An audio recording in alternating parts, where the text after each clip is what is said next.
everyone, and welcome back to the show. Today, my guest is Joner Strauss, and he is the founder of Skateboard Supercross, also the founder of Skatebird Miami, and the founder of the International Distance Skateboarding Association. So thank you very much, Joner, for being on the show. Hey, thanks, JT. It's great to see you again, and Yeah, great great to to be have you here. back. I met you first at one of your creations, one of the projects that you helped bring together. It was a pump track in Miami. And at the time, you were also in the early days of creating and building Skatebird, which is amazing, impressive, complex and skate park that you created in El Portal. So maybe you could get us started telling us a little bit about how you got into the world of skateboarding. Yes, I really didn't get into skateboarding much until the end of college. I was at the University of Florida, and my bike got stolen, so it got easy to ride around on a longboard, actually. Me growing up, I loved skateboarding and everything, but I swam growing up. I swam at the University of Florida, and my dad was my coach growing up. So every time I'd get a skateboard or play around with my friends.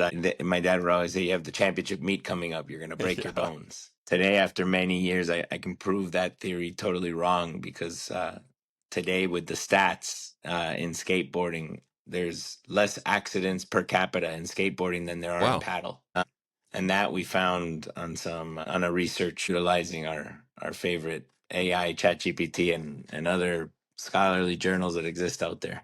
But yeah, so I got into the action sports world early on, and I had created a wakeboard music festival that had skateboarding in the center as like an amenity for the people that came to the event to watch the pros wakeboard.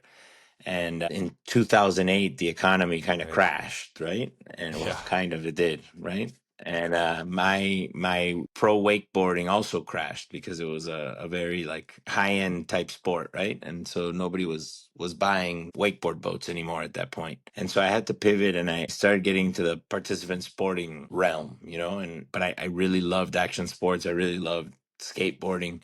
I was now transporting myself on a longboard around town and stuff like that, just to go to the mall or go to the supermarket or whatever. And I came in touch with a friend that I grew up that was the owner of Adrenalina, and it was a action sports store that was pretty cool. It had everything you could think of action sports. It even had a stationary wave, a flow rider in the middle Cool. of the store. And they had multiple locations around the country. And so they came to me and they said, "Our stores are opening now, and but we need something to like give back to the community or do something special that promotes the store." I kicked back at them. I said, "Well, you have a flow rider in the middle. Just do a flow." They're like, "No, no, no, that's already packed. It doesn't need any more promotion. We're actually selling a lot of skateboards out of the store." I was like, "Great, wow, but so build a big arena and do a big skate contest." They're like, "No, that's it's too expensive to do that. It's not worth it. There's already too many competitions. There's the Maloof Cup at that point. There was Street League. There was all these other big events that they wanted to be the big event." So I took some time. I researched and I looked up, and I started realizing what I was using my longboard for. So maybe we could start a racing league with it. And so I came to a meeting with them, and I had a whole presentation, and I presented, and I was like, "Listen, we're going to start like the running industry. We're going to start with mile races, 5K races, 10K races. This league will grow to half marathons and full marathons and stage race." And they like stop me right there. They go, "The marathon, that's perfect. That's what we're gonna do. We're gonna do a skateboard marathon." I go, "Wait a minute, you need to build a community with it. You're not gonna be able to get kids don't want to even skateboard to the skate park today or skateboard around for miles and miles. They're not gonna do 26 miles." But they said, "You don't know what you're talking about. Just organize it for us." So I created the first address, and to my surprise, it created a great community worldwide. Really, like without that Adrenalina Marathon, the IDSA wouldn't have been created. I wouldn't have kickstarted my career in the skateboard world. And we're now about 16 years after that first one, or 15 years after that first one, and it's taken me through creating a lot of races around the country and around the rest of the world, to building parks and then it took me to where we finally got to build the park after building so many public skate parks.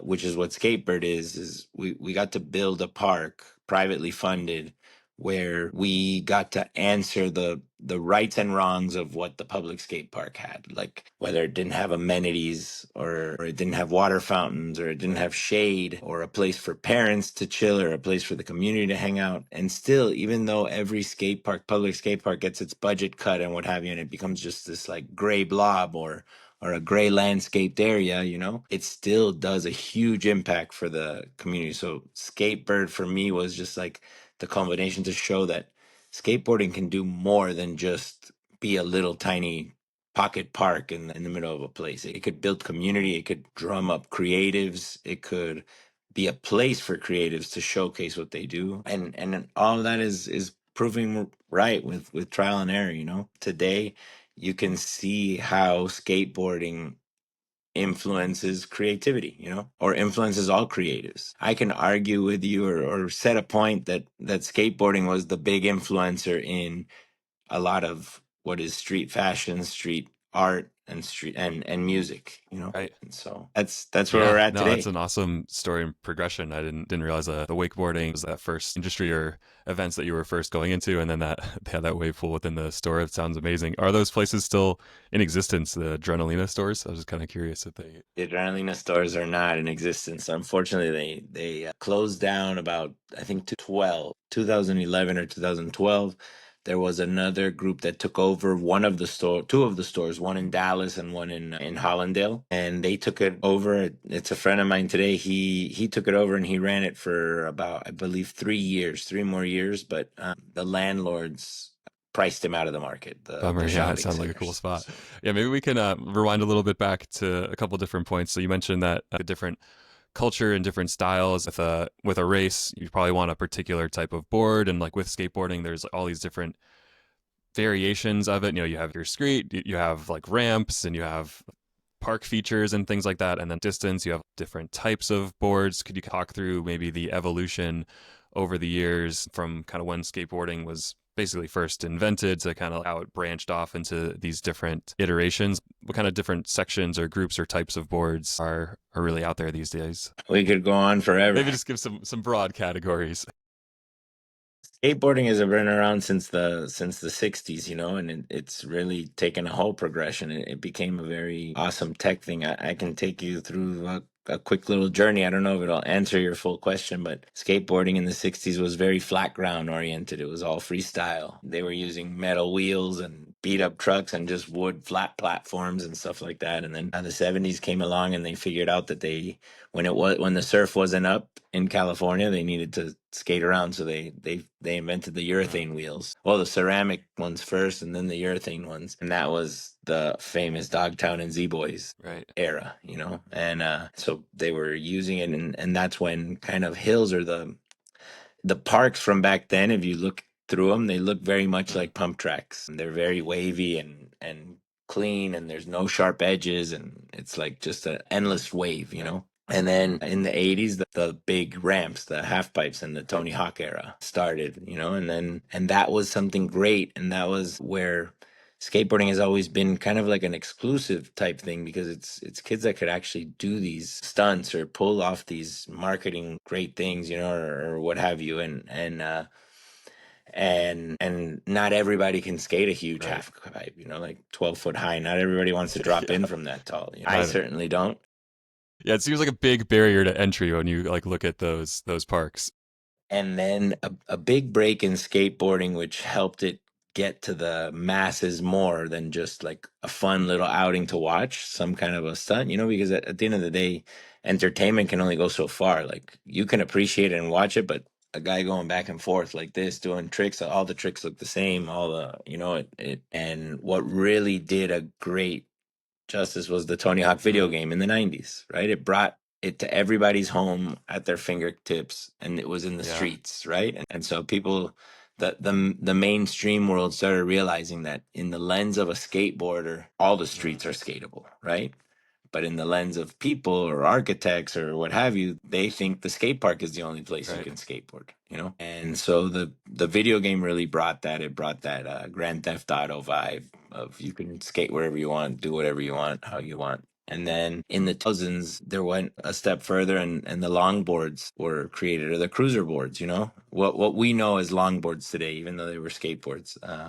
Sector 9 and Loaded were some of the pioneers. Sector 9 was the first. And they created the cruiser board and the drop down. And that's where you started seeing like these downhill races where they could go 50, 60 miles an hour down hills and stuff. And they had to start wearing leathers and all these things. And but at the end of the day, the longboarding world gave more people an opportunity to be able to be skateboarders, right? It was a wider platform, longer, a bigger wheelbase, so that way you could feel more comfortable, you could turn a little more, carve more, it wasn't just tic-tacking, it was you could actually use the trucks to steer. And so more and more people used it. And then like the cyclical wave of skateboarding going up and down every 10 to 12 years, finally in the teens we got it in the Olympic Games, and I'm hoping that more and more disciplines of skateboarding get into the Olympic Games. Right now there's only street and park, which are the fun, the ones that the most amount of people are doing now, because at the end of the day, the funny thing is most longboarders or most kids that get on longboards, it's what the longboard is doing is it's not necessarily making a new type of skateboarder, but it's allowing more skateboarders to skate. Like it happened to me. I started more on a longboard, and now I can skate a shortboard. I could skate a cruiser. I could skate anything really. Not great, but at least I skate it. And I probably would have, if there were no longboards, I probably would have never gotten a hold of a skateboard. And we see that at Skatebird today. We have a whole educational curriculum, and the kids, if they're really young, then yes, they could learn on a skateboard and grow up like that. But if they're not, if they're older, in their late teens, or 20s, it's always easier to put kids or adults on a longboard first and let them get comfortable on that bigger platform. And then they can slowly but surely Yeah, it just downsize. allows the balance to be a little bit easier if it's distributed on a longer platform.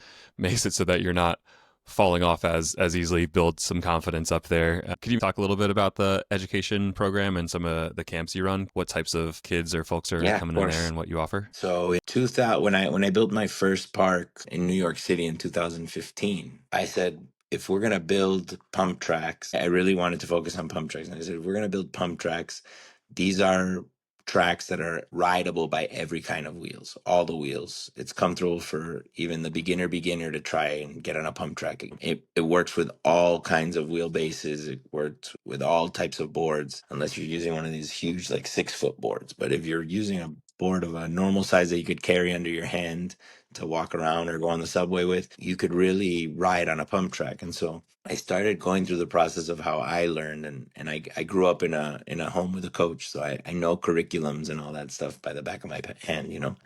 I created a curriculum to help teach kids how to just ride the pump track first. And we did that out of a JCC here in Miami. We bought a little modular pump track and we put it in, and the JCC made me fund it, and then they thought it was the That's greatest program because we ended up having like it was like the cool kids right. program. And then in 2018 we were gonna expand. We wanted to expand. The JCC didn't let us expand into like a more permanent type park to help the kids grow, so we got this opportunity. I got an opportunity in China. Don't ask me how, but through a family member. It was like stroke of luck. In China, a school in China asked me to build a skate park and pump track in the middle of their school. They have 2,000 students, K through 12.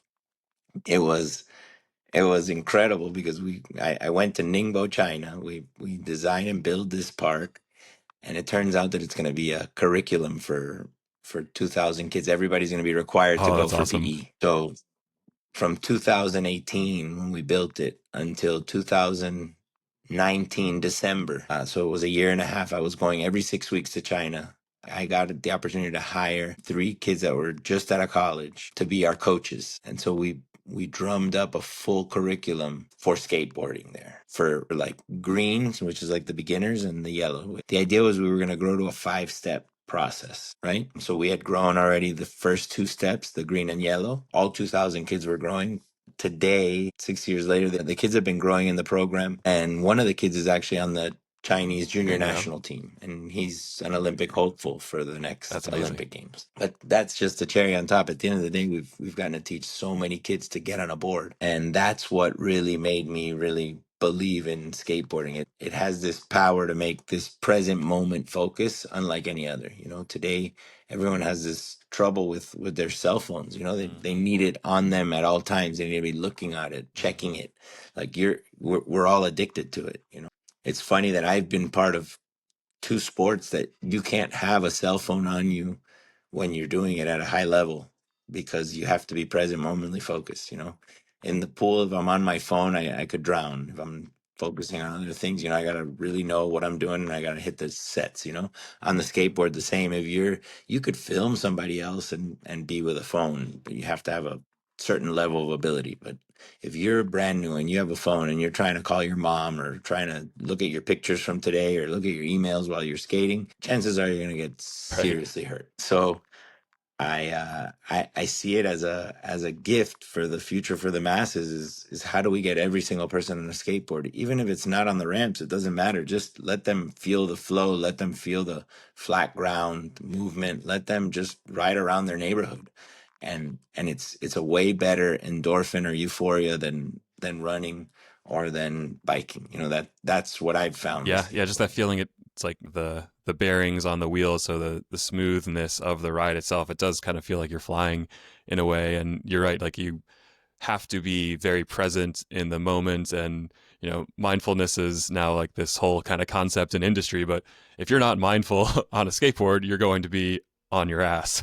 You're going to fall off that board. So it's like it forces you to be incredibly focused and present, just to maintain your balance and look at what's coming towards you to make sure you're not hitting anything, and just yeah, so it's That's it's for cool sure. to have that outlet, and that a school was willing to invest in the infrastructure and invest in their students to be able to provide that experience for them.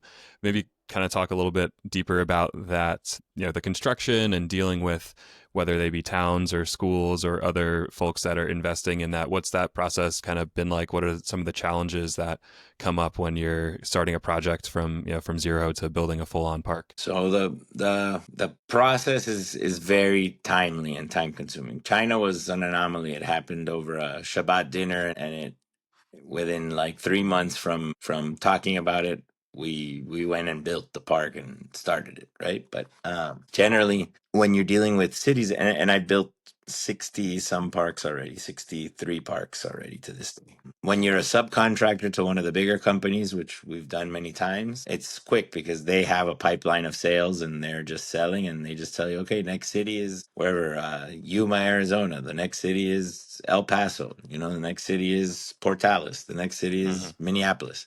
So they can get you on, and you can help service and build a ton. That's how about 50 of my parks have been built.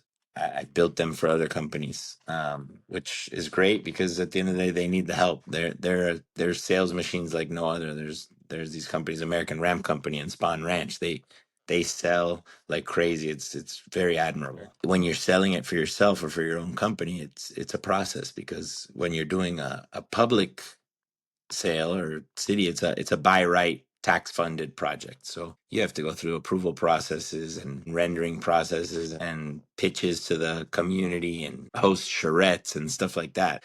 And so it could end up being as little as like an 18-month long process to it could be Whoa. 5 years before from inception to when the park gets Dang. built. Just like going through all the different paperwork and bureaucracy kind of processes.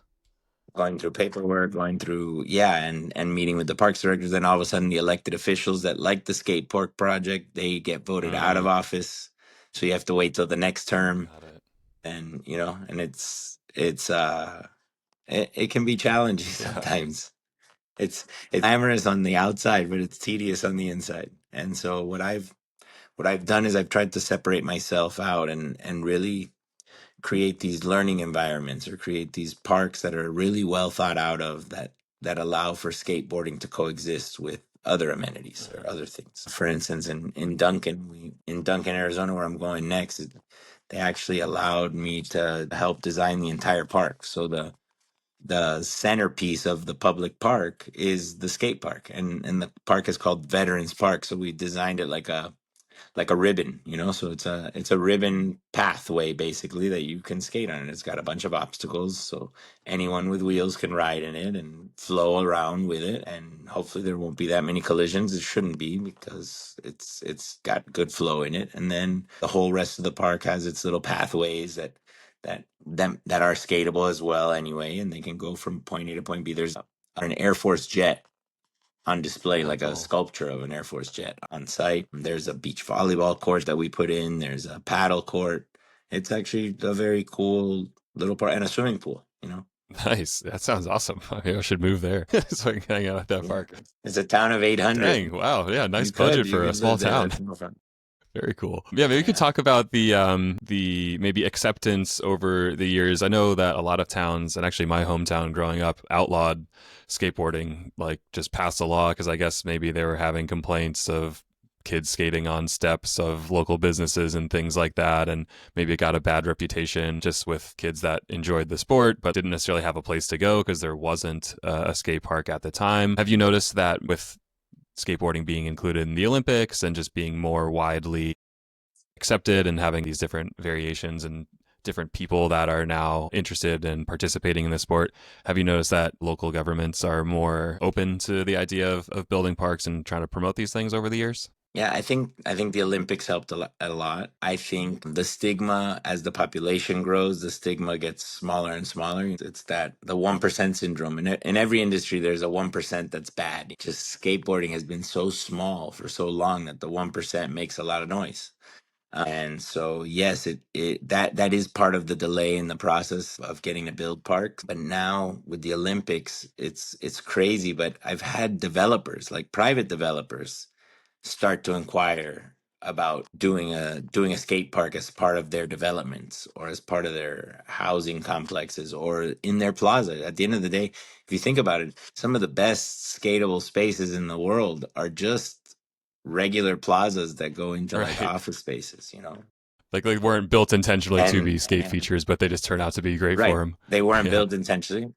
They just the community added a few little features maybe, or the architect actually designed banks on the planters or things like that that actually make it work. And everyone thinks that the skateboarder is there to just thrash, and yes, they wax up the edges or they fix it up, or maybe sometimes the concrete gets chunked out a little bit, but it's nothing that you can't fix, and it's nothing that doesn't allow for there to be a healthy ecosystem. So hopefully we can continue to convince that, like, we're in the design process for a really cool plaza right next to the Cleveland Clinic in Cleveland, Ohio. And the whole thing is skatable. It's got an amphitheater that's skatable, but it's mixed use, you know. It's like Skatebird 2.0, but just out in the open, not closed and private type thing, you know. It's for everybody and anybody, and then stop by the coffee shop that's right there and have some good indie Very roasted nice. coffee. Those are the challenges of skateboarding, and we just need more and more passionate people and more people that really just stick up for it and stand up for it and share the great positives it has, because they far outweigh any Right. negative. The truth today in skateboarding is 10 out of 10 people get a skateboard anyway. But the skateboard industry is hurting because only it's less than one of those 10 get a Hmm. second skateboard. So me being the curriculum guy or the guy that's wanting to teach people or wanting to design parks that are a little easier for people to ride and things like that, it's all about onboarding larger numbers, you know? It's if we can make the industry get 3 out of 10 people buy a second board, we just tripled the Right. industry and made a huge impact in the world, because more people are going to be present moment, or at least for that hour that they skate every day, they'll be present Yeah, to moment have an folks. outlet in order to get that rather than having to sit still on the floor and meditate. You can actually just go out and skate and enjoy it. Yes. And yeah, I think that makes a lot of sense. I know myself when I mean, got my first skateboard when I was young, but like didn't really necessarily have somewhere to go to ride very much. Like I was just doing it in the driveway. And then really when I got very much into riding on a consistent basis was when I lived in Miami Beach and they have the boardwalk there that's smooth pavement for miles and miles, and you can just ride all day, and it's just so fun. And at that point I was like, okay, I'm just going to buy more boards to just try different styles, get like a drop through, get a carver board, get like a small little one that you can ride back and forth to work and stuff like that. So I think it's having the place to go ride is very critical to just having more adoption. So, like, kind of along those lines, have you seen strategies that work for communities to kind of rally behind building skate parks, building pump tracks? Like, what have you seen be successful in some of these towns for how these projects get maybe kicked off or initiated by the community? The best has always been, or the fastest to fruition, I guess, is when community comes together and they don't have different voices. They just say they want a park. And instead of arguing about what kind of park or what they get, they just come together. They say, we want a park. And then they help the city find a professional company, whoever that may be, that has designed and built skate parks before. And then they engage them to come up with all the designs, or listen to the community as to what they want. It's a big mistake that I see a lot of times is the community comes and then confuses all the commissioners. At the end of the day, they none of them know how to skate. They just think it's a cool thing, you know.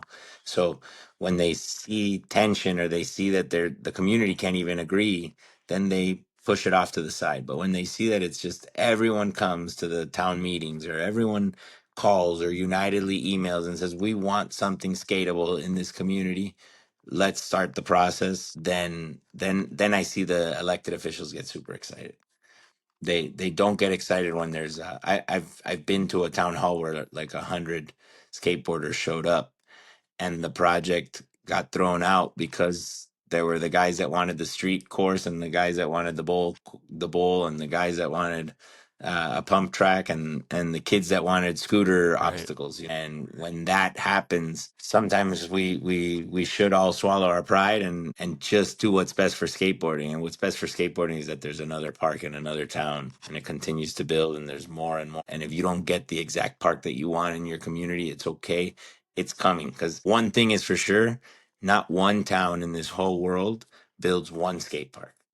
They always Mm, build a second one, it's good to know. So you might need to kind of or they always compromise expand. on the Yeah. first project and come together and say, hey, like, we may want all of these different types of parks, but if we just say we want a park, just generally speaking, just get that one done, and then you may not have the exact feature that you Yes. wanted in it, but then yeah, at least you have something. Don't want to sacrifice the good for the perfect. Can you talk a little bit about the competitions with through IDSA and the distance competitions? I know you have the Miami Ultra. Maybe talk about what that has been like building that community and some of the records and milestones for the distance world. Yeah, that's it's really awesome to see how it's grown and where it's been. Like, it's still a small niche world, you know, like there's a couple hundred people in the world that do this ultra long distance stuff. It's really admirable as to where it's grown to. Like, the first year we hosted this, and even when the Adrenalina marathons, there were really two guys that were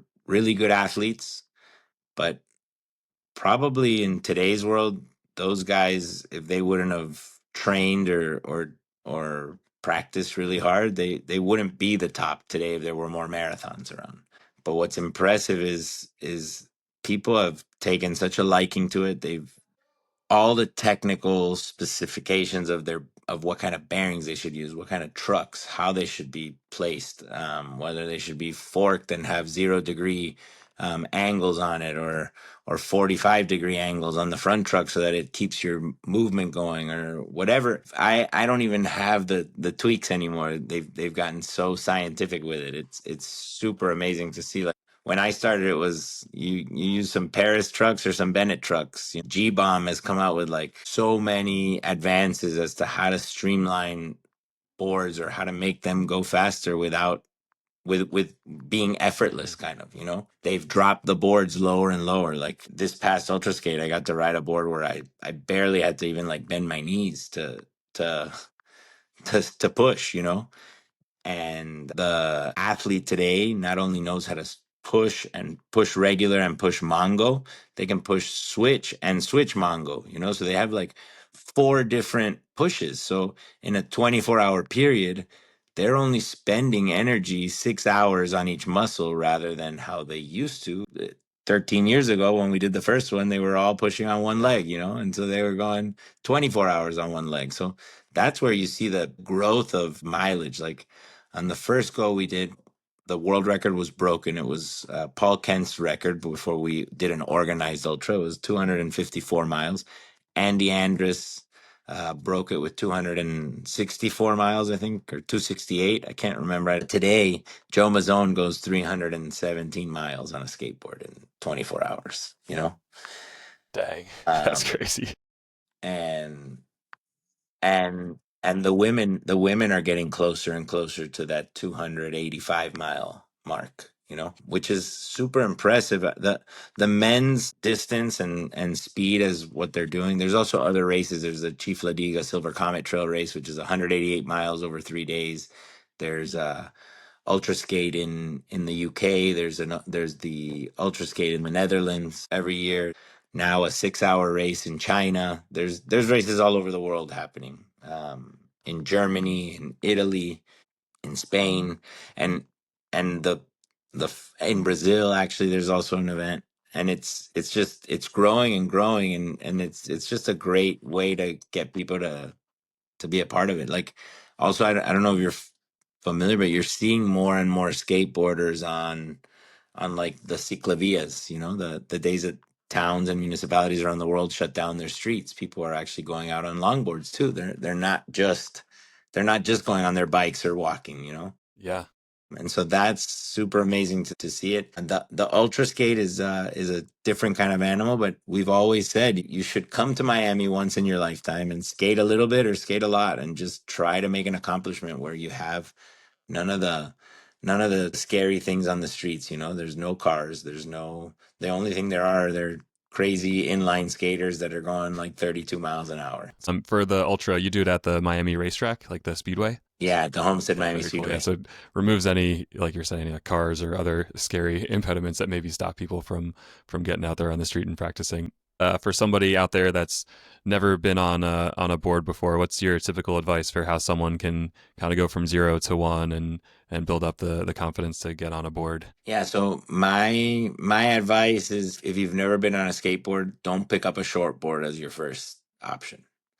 Get a get a cruiser board, probably about a 9.5 inch wide type cruiser board. That way your full foot fits on it when you're sideways on the board. Soft wheels, obviously, just because that way you don't feel the vibrations when you're on the street rolling around.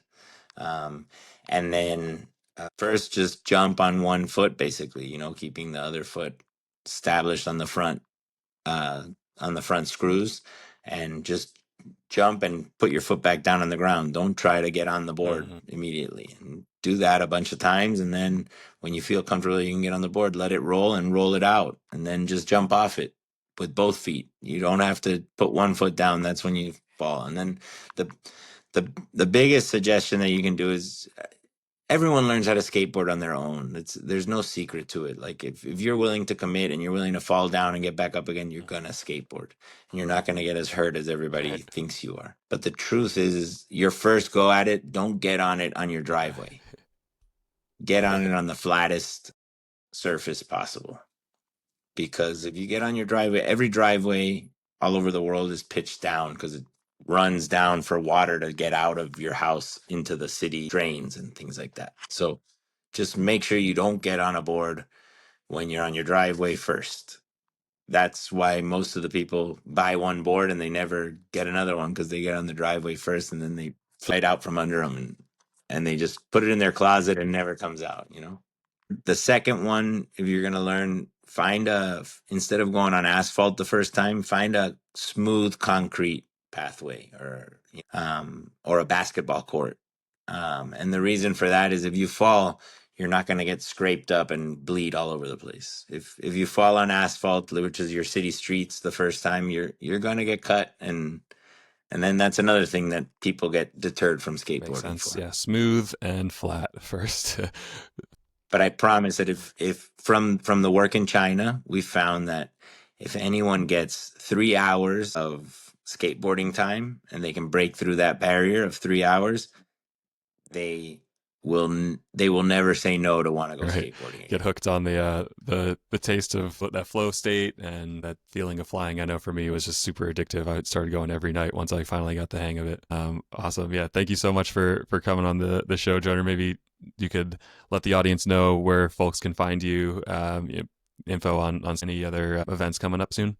Yeah, well, we have our summer camp going all summer. So if you're listening and you happen to be coming to South Florida throughout the summer, make sure you sign up for your kids for our camp. Otherwise, we have our events happen in the fall and winter. More likely that you'll find events at Skatebird. If you come to Miami during Art Basel, you're gonna want to see the event that happens at Skatebird. It's a pretty incredible experience. Which weekend is that the Art Basel And one? it's the first weekend in Okay, cool. December. And it's if you're familiar with the Amsterdam coffee shops, it's a coffee shop unlike no other, with over a hundred different Oh brands in the wow. industry. Okay. You piqued my interest. Very cool.